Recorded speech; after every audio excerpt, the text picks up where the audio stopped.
Je remercie M. Wan de son intervention et je donne à présent la parole à Madame Sadia Touré. Vous avez la parole, Madame.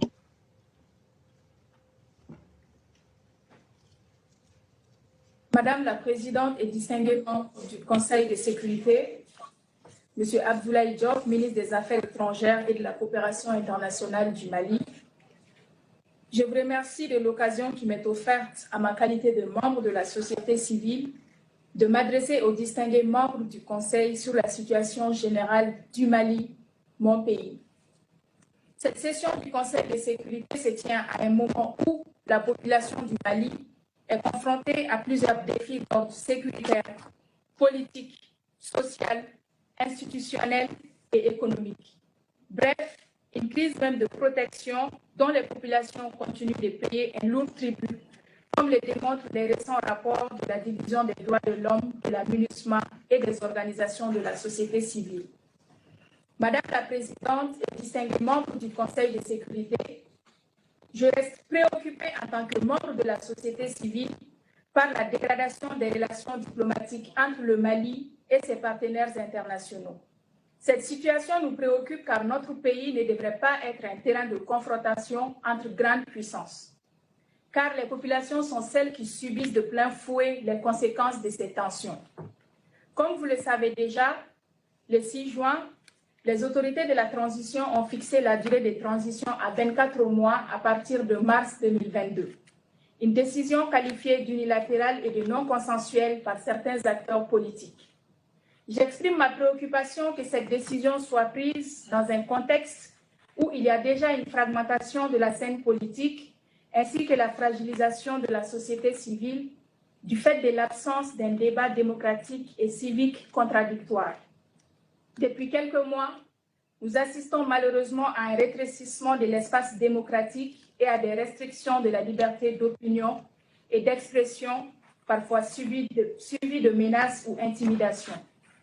Je reste très préoccupée par la situation sécuritaire qui continue de se dégrader aussi bien au centre qu'au nord du pays, où les partis au conflit, y compris les groupes armés terroristes, continuent à commettre des abus et violations graves contre des civils. Depuis quelques semaines, le village de Boni dans la région de Douanza est sous blocus imposé par des groupes terroristes, en plus d'autres blocus qui prévalent déjà sur Farabougou dans la région de Ségou et ailleurs. Par ailleurs, les confrontations armées entre groupes terroristes et autres groupes armés au nord du pays, notamment dans les régions de Ménaka et Gao, ont provoqué des déplacements massifs des populations.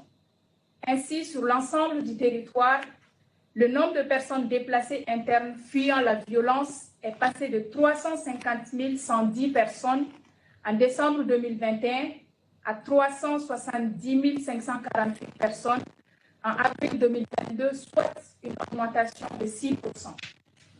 Je suis gravement préoccupée que dans ce contexte, les femmes, y compris les jeunes filles, soient de plus en plus victimes de violences sexuelles liées au conflit et celles basées sur le genre. Les femmes ne sont plus en sécurité nulle part. Aujourd'hui, plus que jamais, nous avons besoin que le projet de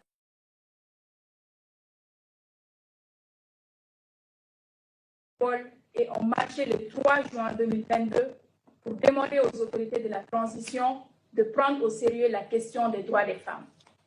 Je suis également préoccupée par la fermeture d'au moins 1632 écoles dans le nord et le centre du pays depuis presque 10 ans, affectant plus de 489 600 enfants. Ces enfants, jadis privés de leur droit fondamental à l'éducation, sont aujourd'hui devenus des adolescents qui ont grandi dans un environnement violent, sans repères et sans aucune possibilité de se projeter dans le futur. Les choix qui s'imposent à eux sont partir ou rester. Soit partir à l'aventure au péril de leur vie, en bateau entre les vagues de l'océan Atlantique et de la mer Méditerranée, ou à pied dans l'immensité du désert sahélien. Soit rester et choisir entre l'oisiveté, le banditisme ou l'enrôlement par des groupes armés. Je demeure préoccupée par le chômage des jeunes, qui est un facteur catalyseur des troubles sociaux et de l'insécurité. L'absence d'épanouissement économique font des jeunes des recrues faciles pour les groupes armés. Par ailleurs, L'instrumentalisation à des fins politiciennes des jeunes constitue un terreau fertile à l'expansion de la violence. Je plaide pour que l'emploi des jeunes soit une priorité si nous voulons des conditions favorables au développement durable et à la consolidation de la paix. Je souhaite aussi saluer les récentes victoires des forces armées maliennes, mais qui suscitent néanmoins quelques interrogations. En effet, si les champs sécuritaires se stabilisent grâce aux différentes opérations militaires des FAMA et à l'achat des équipements militaires, nous ignorons le montant alloué à l'achat de ces matériels. Il ne faudrait pas que l'augmentation du budget de la défense impacte sur les budgets d'autres secteurs capitaux comme l'éducation, la santé, l'accès à l'eau et à l'électricité, qui restent aussi très importants pour la survie des populations. Et je rappelle que c'est souvent le manque d'accès à ces services sociaux de base qui crée des conflits. S'il ne peut y avoir de paix sans développement, ni de développement sans paix, il ne peut y avoir de paix et de développement sans respect de l'état de droit et des droits de l'homme. Madame la Présidente et distingués membres du Conseil de sécurité, sur la question des sanctions de la CEDEAO, je souhaiterais rappeler que c'est la population qui les subit de plein fouet. Le peuple malien est résilient face aux crises qui minent son quotidien, résilient face à l'insécurité, aux crises politiques, à l'embargo, face aux effets du changement climatique, mais ce sacrifice que nous, peuple, consentions à faire pour le bien de la nation ne devrait pas être érigé en fierté nationale afin de nous rendre plus réceptifs à la souffrance. Le peuple tient debout, fait beaucoup de sacrifices, mais le peuple mérite qu'on lui offre des meilleures conditions de vie.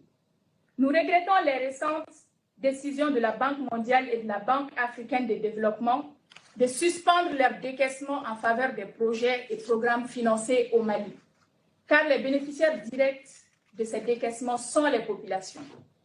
Madame la Présidente et distingués membres du Conseil de sécurité, j'aimerais souligner que l'opinion généralement répandue au Mali est que les réunions du Conseil de sécurité sur le Mali ne se limitent qu'aux simples résolutions même prises sous chapitre 7 sans que ces décisions ne se transforment en actions sur le terrain.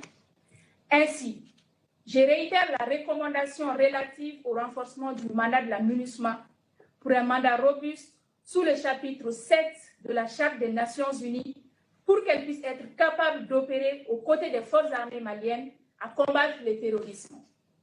J'en appelle à la communauté internationale, à l'Union africaine, à la CEDEAO et au gouvernement de la transition de se pencher sur l'urgence humanitaire et sécuritaire dans laquelle les Maliens se retrouvent et travaillent ensemble pour la levée immédiate des sanctions.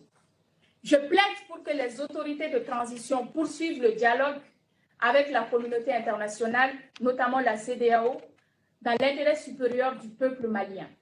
Je demande à la communauté internationale de ne pas se détourner de son obligation de solidarité envers le peuple malien à cause du régime des sanctions et des tensions diplomatiques entre le Mali et certains de ses partenaires.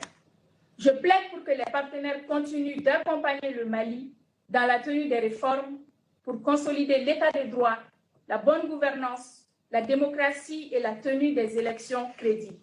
Je plaide pour que l'accent soit mis sur des projets de développement durable qui rendent les communautés les plus éloignées autonomes et indépendantes. Enfin, je tiens à plaider en faveur de mon pays afin que les partenaires et les amis du Mali l'assistent à lutter plus efficacement contre le terrorisme. Je vous remercie. I thank Ms. Touré. Je remercie Madame Touré de sa présentation. J'attire les